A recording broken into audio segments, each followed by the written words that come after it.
Hi there. This is Dr. Lawrence Roberge, and this is the orientation that you're going to have for the lab hybrid for Anatomy and Physiology 2. Many of you have had me before, either an A&P1 in classroom or an A&P1 in hybrid. No problem. Don't get discouraged if I'm not there, because I can be accessible, one. And two, you do want to follow through with this particular orientation.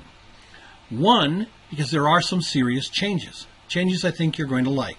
Two, if you need to seek me out, I'm going to be available, and there are different modes that we can discuss this, let's say your particular interest, etc., or questions. Now let's get started. Obviously we talk about that there are some student responsibilities. You have to have a working email address, and it has to be connected with your e-learning site.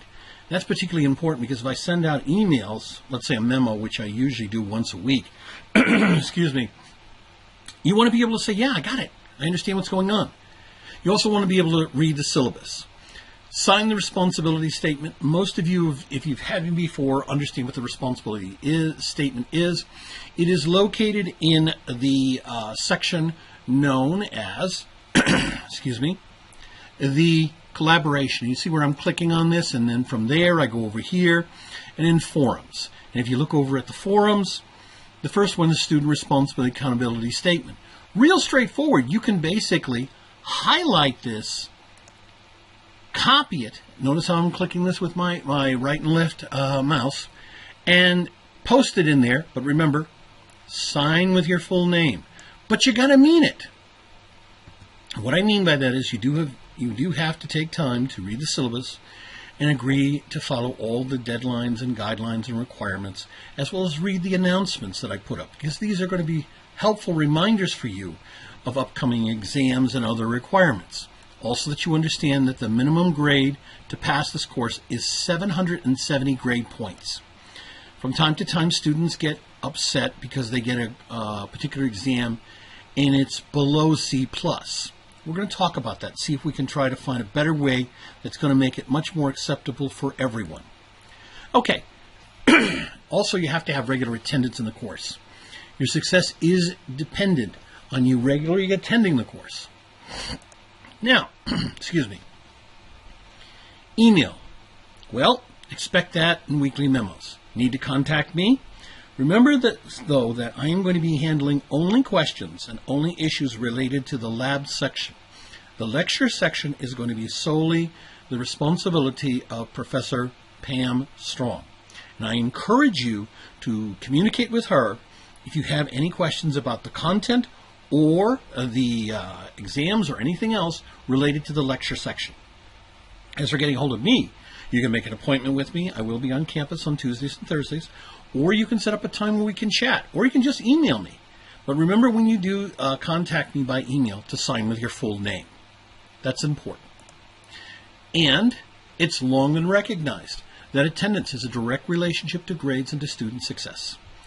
The attendance I'll explain very clearly in a couple of minutes of how we're going to be able to deal with this. No more do I expect people to say, well, I was there and e-learning is wrong. I'll show you how it's going to make it a lot easier. But let me explain to you also, if you have problems in your attendance because of, let's say, a serious illness, and you're going to be out for a week or two, excuse my cold, or that, let's say, you have to leave the country because you have a death in the family. These are all legitimate reasons, and sometimes, they happen. Life gets in the way. Then you need to contact us. The college needs to know. We want to make sure that you haven't dropped off the face of the earth, because unfortunately some students, when they do withdraw, they walk away. We want to make sure that you're not one of them. Also, if you're having problems with attendance because life is so busy, you've got kids, you've got jobs, you've got this, you've got that, you've got other courses, don't hesitate to seek help from the Center for Student Success on time management skills. They're very helpful there. Now, this is the attendance issue. There's a new method, very straightforward. I want you to go each time to the forum, as I showed you here.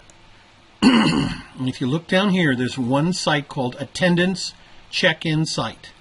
Very simple.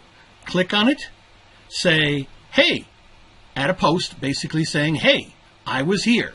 Sign your full name, and you're done.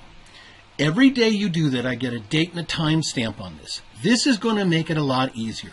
No more guessing, no more glitches with the system, but make sure that you do sign in every time you come on board. And remember that the week starts always at 12:01 a.m. Sunday. And for the lab, ends at 8 p.m. on Friday. You have to at least sign in, ready folks, twice. Not 3 times, just twice. So, you want to keep this in mind because basically I have to take attendance. And if you have too many absences, the registrar's office is notified. They have this, this small program that runs through and checks on the students and who's absent and who's present, attendance, etc. And if you have too many absences, they may call you or email you. My best suggestion is you don't need that baloney. You don't need that hassle. So check in. Now, for my lab, only twice a week. No more 3 times a week, just twice a week, okay? If you have any other questions, see the syllabus for details. Student responsibility statement, as I showed you earlier, you basically have to just take that statement, put it in, and it's basically a contract saying, look, I'm going to follow all the rules and regulations. I've read them, I accept them, I understand. As for iPads, smartphones, and smart devices, I'm not going to use them during assignment submission. You can view certain content, you can review certain content, but when it comes to assignment submission, I don't want to have any problems here. I want you to be able to do this and do it successfully. Okay? The responsibility statement has to be done by the end of week 1. Now, you notice I popped up to the next section. Got to have your tools. Right tools, right job. So basically, if you bought the package through the online bookstore, no problem. There is the 11th edition we've been using for actually a year or 2 now of 2016 MERA. There's going to be a lab as well as a lecture book. All the codes are necessary. Now, if you go into, you ready? The syllabus, you'll find in bold print the syllabus access code, the access code for mastering A&P to get into my proper class. You can't miss it because it's going to start off with the letters MAP Roberge, and there'll be 5 or 6 numbers. I think it's 6 numbers. I could be wrong, could be 5. But you'll see this clearly. Since we're talking about this, let me just go over a couple of really quick things here. And that is mastering A&P. Here it is, you're in the sign-up area. Now, if you've never used this before, and that's probably not going to be the majority of you, it's going to probably be the minority. There's only a few of you that may not have had mastering A&P last semester or the semester before. If it's been 18 months or greater since you've taken AP1 and used mastering A&P, you're probably going to have to rebuy a new access card. But if not, then you should be able to basically register in and then add on the course ID for this particular semester for the lab. Now, if you need to register, you'll click on this particular site. If you've never done it before, okay? Now, here's what's going to happen. You're going to see something similar to what you see here. It's going to ask you register, and similar to that page that you just saw, you'll click onto it, and then it will say, do you need an access code? The access code is in the card. Now, look, for the lab, if you've got both the lab and the lecture course card, or you've just got one card now, use the card that's specific for the lecture, register, and like I said, if you've never done this before with mastering A&P, then you're going to have to go through the registration. For those of you, and it's probably the majority, that have already registered with mastering A&P, you've taken A&P 1 here, you're going to take A&P 2, sit tight, let me just go through this just to make sure that everybody's covered. If you've never registered before, you're going to have on an access code, you pull open the little flap and it's going to have a pseudo word of about 5 or 6 little Mickey Mouse words with scrambled letters. Say you have the access code, go to the next page, you put in the code, and the next page is sort of a licensing agreement saying you won't, abuse it or transfer any information. Then you're going to formalize the registration. Formalizing it, you got to create your login name. Let's use your full name. Create the password. Now type it somewhere and save it because I don't have any of the passwords. Never do. Then you add in your access code. There you are. And as you can see, mine's all set up. Now, by the way, there's going to be one other thing. A lot of the times in the registration, they'll ask for a zip code of 02124. The campus is now located in Milton. This was the previous zip code for Milton. Excuse me, for Lab Array, but it was when it was located in Dorchester. Now, 02124 is the Dorchester address, and their system may still ask for Caritas Lab Array College. That's the college. Then you want to put in some security questions, what town were you born in, etc., etc., etc. Okay? Then you basically are registered. You're going to get a copy of this sent to your email. Make sure that's a working email and check it as soon as you're done with the registration. Then the next part is join in the online course. Did you receive a course ID from the instructor? Yes, you click on it and they'll say what's the ID, and you pump in the MAPRO-BURG and whatever the 5 code number is. Now, this is only located, it's changed every semester.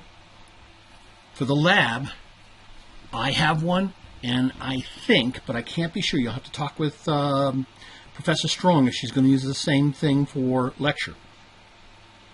But for me, I'm going to use Mastering A&P, and for you, you need to put in, and it's in bold print in your syllabus, the proper code, and as soon as you do this, that's what it's going to look like. Or actually, this is what it's going to look like.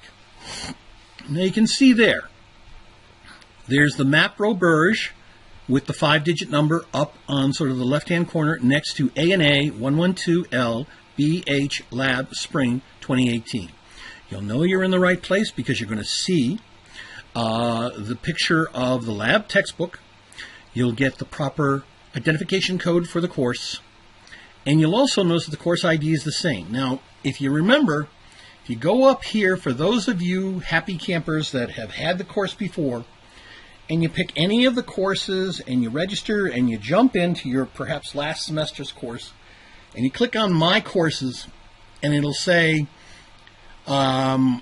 switch to a different course, fine, but what you want is course settings, and it'll say, do you want to add a course?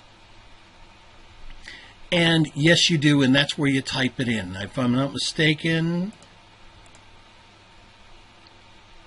let me dump you out of here. Let me get you back here. Sorry about that.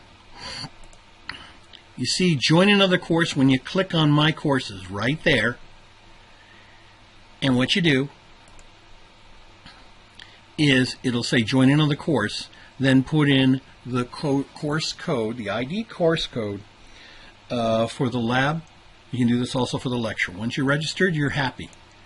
And then you're all set up for that particular semester.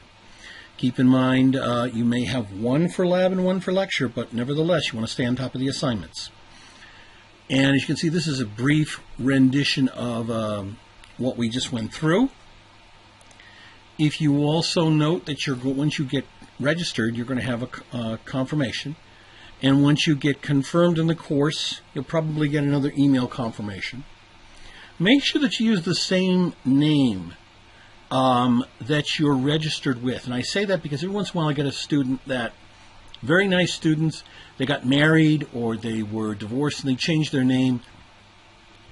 It is important that we make sure we avoid any errors in recording your grades.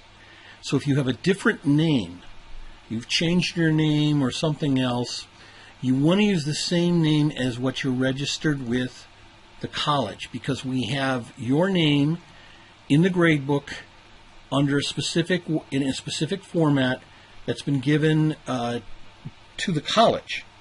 If you need to update this, you need to notify the college and they'll make the necessary changes.